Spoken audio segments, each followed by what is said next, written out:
Hello and welcome to CSE 120. This is Chapter 7 PowerPoint. We will be discussing nested if, then, else, and case statements.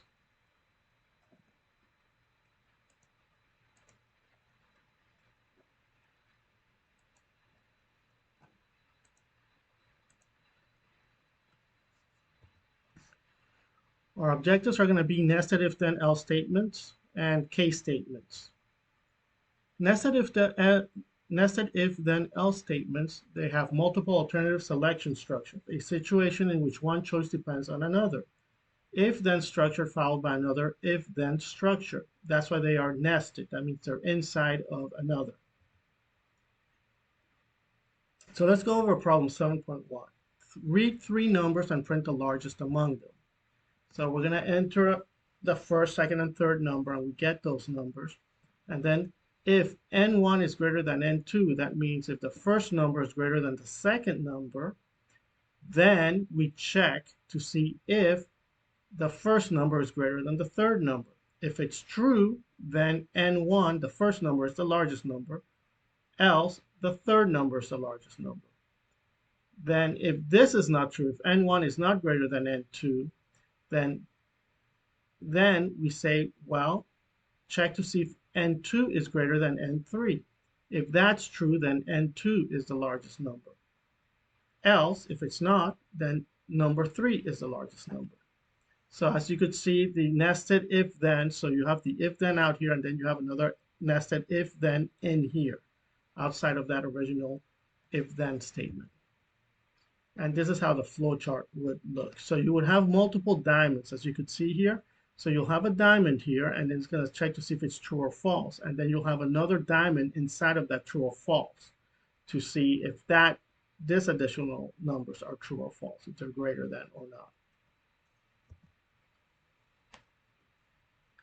So we're using sample data. N1 is 10, N2 is 25, and N3 equals 5. So looking at this, we could tell right away. But if we're using a program, we have to program in a way that we'll be able to do this by an algorithm. And that's what we are essentially creating here. So, you're using the above data in the first comparison. N1 is compared to N2. Since the statement is false, the false path is followed. Then next, N2 is compared to N3. Since the statement is true, then the truth path is followed, and 25 is the largest number. It's printed on the computer screen. And if you do this, then we will check if N1 is greater than N2. So N1 is greater than N2, then the true path is followed. Then we check inside that true path if N1 is greater than N3, and it's not, so the false path is followed, and 18 is the largest number. So this is how your Python code would look. So you asked for three numbers, and then if n1 is greater than n2, then it goes inside this loop and checks to see which one is largest. You could also read a score and print the corresponding grade. So this is one way to do this, and look at how the pseudocode would look. So you enter score, and then you get score, and then it checks to see from the lowest score to the highest score to see if it's there. And it assigns it a grade. So if the score is less than 60, then grade is equal to F. And then if it's less than 70, then the grade is equals to D. And then you see how it's else if. That means else, okay, so it's greater than 60, but it's less than 70, then the grade is D. That's what this is doing. And this is how the flowchart for such would look like. And this is your Python code. So you're using else if, and the else if is used with the word ELIF.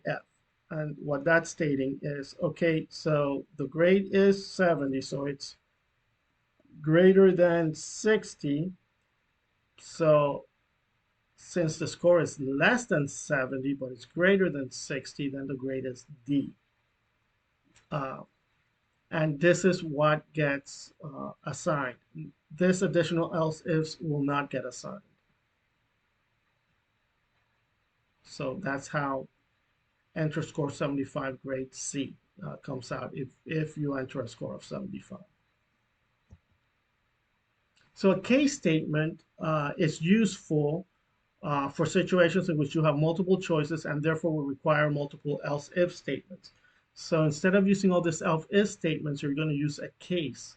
Uh, and so, for example, this is how the general flowchart for a case statement is. So you ask for the variable. So you say is the, for example, switch.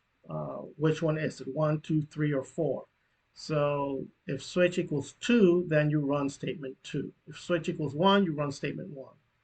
If switch equals and then you run case number n.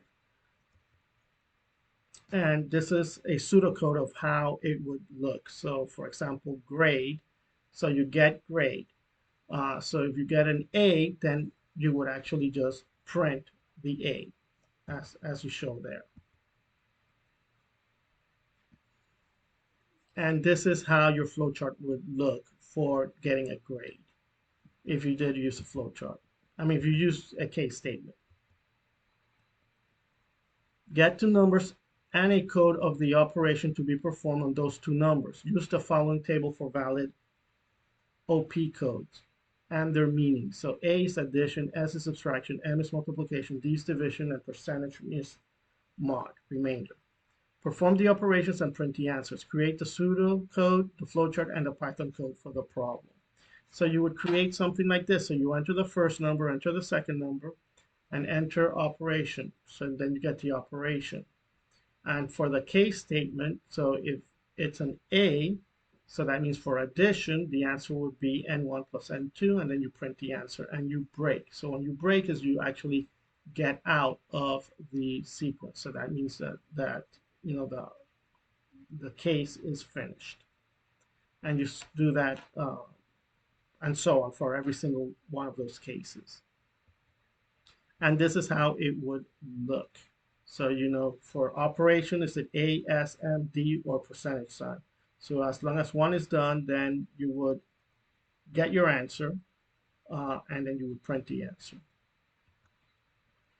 So in conclusion, a nested if then else statement is useful when you have choices dependent on other choices. Case statements are useful when there are lots of choices or options that require multiple else ifs in an if then else statement. Python does not have a case statement, so please remember that because it will be asked in a future test. Python does not have a case statement.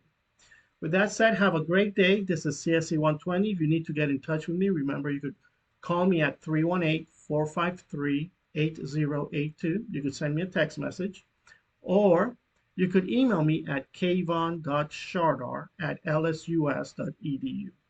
Thank you and have a great day.